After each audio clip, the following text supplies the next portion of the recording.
Türkiye'de yaşayan Uygur Türkleri vefa borcunu ödemeye çalışıyor. Uluslararası Doğu Türkistan STK'lar Birliği öncülüğünde Türkiye'de yaşayan Uygurlardan oluşan bir ekip gönüllü olarak deprem bölgesinde yardım çalışmalarını sürdürüyor. Uygur STK'lardan Doğu Türkistan Nuzugum Kültür ve Ailesi Derneği ile Hira Vakfı, Türkiye'de afetten etkilenen bölgelerdeki halkın ihtiyaçları için kışlık kıyafetler, battaniyeler ve çoraplar hazırlanacak. 8 Şubat akşamı 65 kişiden oluşan 2. Doğu Türkistan Arama Kurtarma ekibinin gıda ve yardım malzemeleriyle birlikte İstanbul'dan yola çıktığı bildirildi.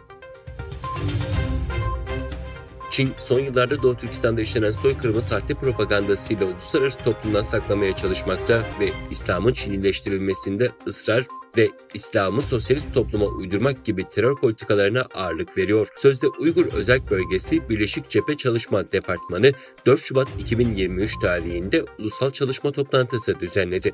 Toplantıda Doğu Türkistan'da sözde İslam'ın Çinileştirilmesi yönünde ısrar vurgusu yapıldı. Dünya Uygur Kurultayı Vakfı, depremde yaralananlara destek mahiyetindeki Uygur Türklerini Kızılay merkezleri veya ilgili sağlık kurumlarına giderek kan bağışı yapmaya çağırdı. Öte yandan Kanada'ya sığınan Uygur Türklerinin depremzedelere ulaştırılmak üzere bir yardım kampanyası başlattıkları bildirildi. Kanada'nın Ottawa kentinde yaşayan Doğu Türkistanlı bir Uygur Türk'ü sahibi olduğu Dasturmal adlı helal gıda şirketi öncülüğünde başlatılan yardım kampanyasına bu kent ve civarında yaşayan Uygurlar ve Türkleri destekte bulunmaya çağırdı. ABD ve Çin arasındaki siyasi tansiyon artmaya devam etmesine rağmen ticaret hacminde rekor kırıldı. ABD Ticaret Bakanlığı verilerine göre dünyanın en büyük iki ekonomisi arasındaki mal ticareti 2022'de 690,6 milyar dolara ulaştı. ABD'nin Çin'den mal ithalatı 536,7 milyar dolarla 2018'in ardından en yüksek seviyeyi gördü.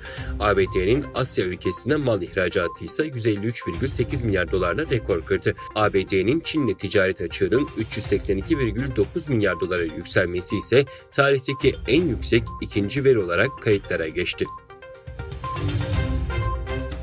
NATO Genel Sekreteri Jens Stoltenberg, Rusya'nın Ukrayna'da savaşı kazanmasının oldukça tehlikeli olacağını belirterek Çin'in Rusya'dan ders çıkararak Tayvan'a saldırabileceğini söyledi. ABD'nin başkenti Washington'da bulunan NATO Genel Sekreteri Jens Stoltenberg, ABD Savunma Bakanı Lloyd Austin, Beyaz Saray Ulusal Güvenlik Danışmanı Jake Sullivan ve ABD Dışişleri Bakanı Antony Blinken'la görüştü.